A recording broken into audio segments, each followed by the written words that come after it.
Today to continue with the same unit, unit number 9, Financial Management, chapter 9.1. I started the same chapter in last lecture. Out of 7 questions, I did 4 questions with you from the same chapter. Today I'll start up with the question number next. Before that I will brief you कि हमने एक finance function पढ़ा था जिसके अंदर हम 3 decisions को optimum लेते हैं. Well that is investment, financing and dividend. Investment decision मैंने आपको लास्ट टाइम ब्रीफ किया था. इन्वेस्टमेंट डिसीजन का मतलब ये है उस प्रॉस्पेक्ट्स में आप अपना पैसा इन्वेस्ट करेंगे कि जिसमें मैक्सिमम रिटर्न आए.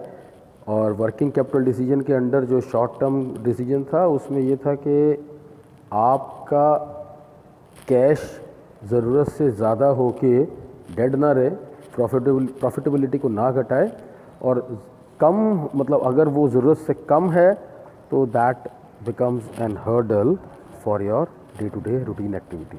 तो that is the balance part.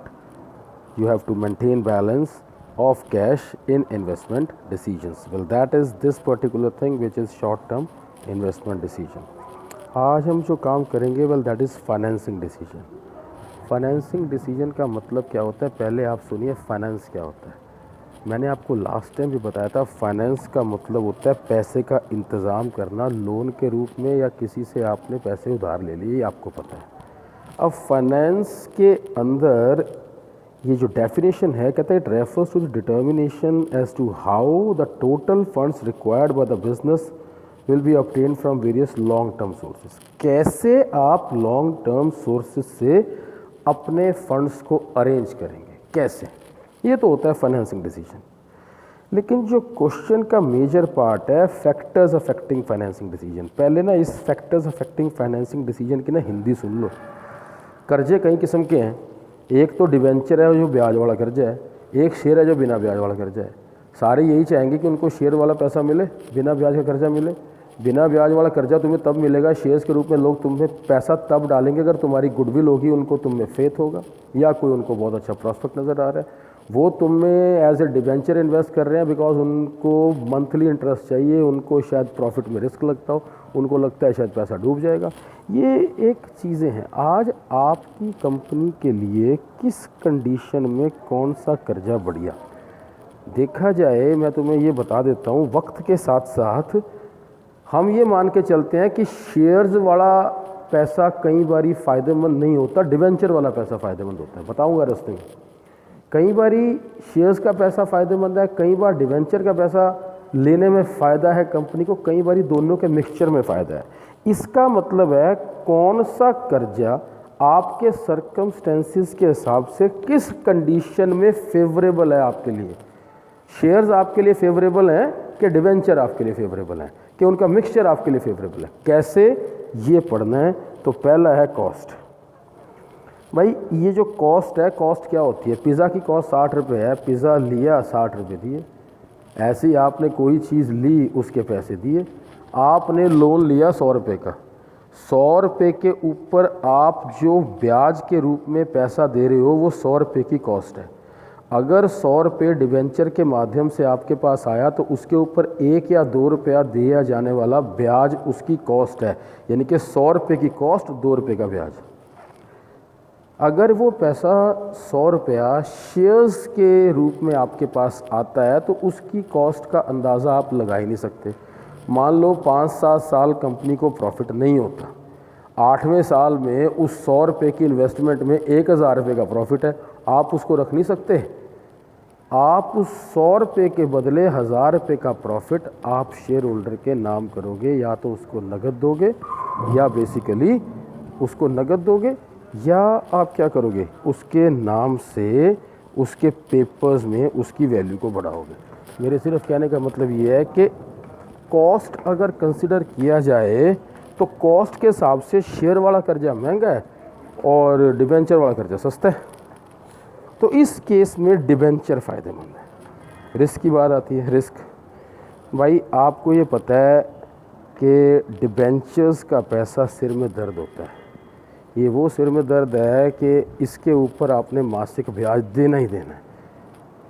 अब अगर आपको ऐसा लगता है कि आप अपने सिर में ये दर्द नहीं ले सकते, आप मासिक ब्याज को अफोर्ड नहीं कर सकते, तो रिस्क के हिसाब से डिबेंचर वाला जो कर्जा है, well that is not favourable.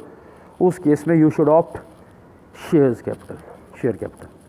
Flotation cost होती है, बात को समझना, आपने पैसा इकट्ठा करना है मार्केट से, उस पैसे को इकट्ठे करने के लिए आपने जो शेयर के इशू के एक्सपेंसेस हैं, प्रीलिमिनरी एक्सपेंसेस है, एडवर्टाइजमेंट है, अंडरराइटिंग कमीशन है, आप अपने पैसे को मांगने के लिए जो खर्चा करते हैं वो फ्लोटेशन कॉस्ट है। अब ये कहता है cost from the point of view of flotation cost, कहता है कि retained profit is the best. यार आपके पास आपका कोई जुड़ा हुआ पैसा पड़ा है तिजोरी में, वहाँ देखो कर्जा उठा के तो बिज़नेस में डालोगे, आप अपने जुड़े हुए पैसे को री इन्वेस्ट कर देते हो बिज़नेस में, इस केस में फ्लोटेशन कॉस्ट आएगी नहीं, तो रिटेन्ड प्रॉफिट ज़्यादा बेटर है। कैश फ्लो पोजीशन, अगर आपकी कैश फ्लो पोजीशन अच्छी है तो बात को समझना बड़े ध्यान से, इसका मतलब ये है कि कंपनी को प्रॉफिट हो रहा है, 100 रुपये के ऊपर कंपनी को 200 रुपये प्रॉफिट होता है, 100 पे 200 का प्रॉफिट है तो जो भी प्रॉफिट है वो शेयर होल्डर का है। मिसाल के तौर पे किसी ने आप में 100 रुपये इन्वेस्ट किया तो 200 रुपये का प्रॉफिट तो वही ले जाएगा, आपको क्या बेनिफिट है 100 के ऊपर 200 देने की। इस केस में डिवेंचर वाला कर्जा बढ़िया है कि 100 रुपया डिवेंचर के रूप में लो और 1 रुपया ब्याज का दो। कैश फ्लो पोजीशन के हिसाब से डेट कैपिटल बढ़िया है। Level of fixed operating cost, बात को समझना, फिक्स्ड ऑपरेटिंग कॉस्ट और फिक्स्ड फाइनेंशियल कॉस्ट हैं क्या। कहता है फिक्स्ड ऑपरेटिंग कॉस्ट का मतलब मेरे सिर पे ना ऑलरेडी बहुत ज़्यादा फिक्स कर्जे थे, रेंट का, सैलरी का, इंश्योरेंस का, फिक्स्ड एक्सपेंसेस बहुत ज़्यादा थे। और एक होता है फाइनेंशियल कॉस्ट का मतलब है इंटरेस्ट ऑन डेट, ऑलरेडी मेरे सिर पे बहुत ब्याज चल रहा था, फिक्स्ड ब्याज चल रहा था।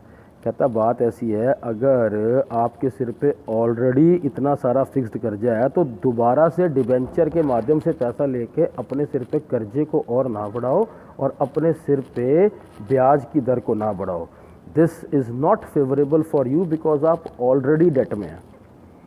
कंट्रोल कंसिडरेशन, कंट्रोल क्या होता है यार, घर में देखिए ये कहा जाता है कि भांडे ज़्यादा तो खड़कते हैं, ये एक पुरानी पंजाबी कहावत है। वो ये कहता है एक बिज़नेस में जितने पार्टनर होंगे, पार्टनर ज़्यादा होंगे तो झगड़े के चांसेस ज़्यादा हो जाते हैं। अब आपने अगर डिवेंचर के माध्यम से कर्जा लिया है तो वो आपके पार्टनर नहीं है, वो तो ना ही कंपनी के मालिक हैं ना ही कोई हिस्सेदार हैं, वो तो सिर्फ ब्याज लेके वो अपने घर और तुम अपने घर, ये होता है उनका रिलेशन। लेकिन शेयर होल्डर का मतलब ये है कि अगर आप शेयर के माध्यम से पैसा लेते हैं तो आप अपने बिज़नेस में क्या कर रहे हैं, आप अपने बिज़नेस में पार्टनर्स को बढ़ा रहे हैं। 100 शेयर होल्डर ने अगर आप में पैसा डाला है तो इसका मतलब ये है कि 100 पार्टनर जो हैं वो आपके लिए तैयार हो गए, यानी कि आपके बिज़नेस के 100 हिस्सेदार तैयार हो गए और आपके बिज़नेस का जो कंट्रोल है वो अलग अलग शेयर होल्डर में बट गया, कंट्रोल ज़्यादा लोगों के पास चला गया। अगर आपको लगता है कि कंट्रोल सभी के पास ना जाए, आपके पास ही रहे, तो डिबेंचर वाला कर्जा लो, ना लो उससे। स्टेट ऑफ कैपिटल मार्केट, देखिए तेज़ी के दौर में सबको पता है कि कंपनी को प्रॉफिट हो ही जाएगा तो दुनिया शेयर्स में पैसा डालना पसंद करेगी, क्योंकि 100 के बदले सबको पता है प्रॉफिट आएगा, तेज़ी यानी कि बुलिश टाइम है। लेकिन जब रिसेशन होता है, मार्केट में मंदी का दौर होता है, तो लोगों को पता है कि कंपनी के पास प्रॉफिट के चांसेस कम है, वो डिबेंचर्स में पैसा डालना प्रेफर करते हैं। तो बेटे ये तो था क्वेश्चन नंबर 5 कि एज़ पर बेसिकली सर्कमस्टेंसेस कौन सा कर्जा किस कंडीशन में बढ़िया है।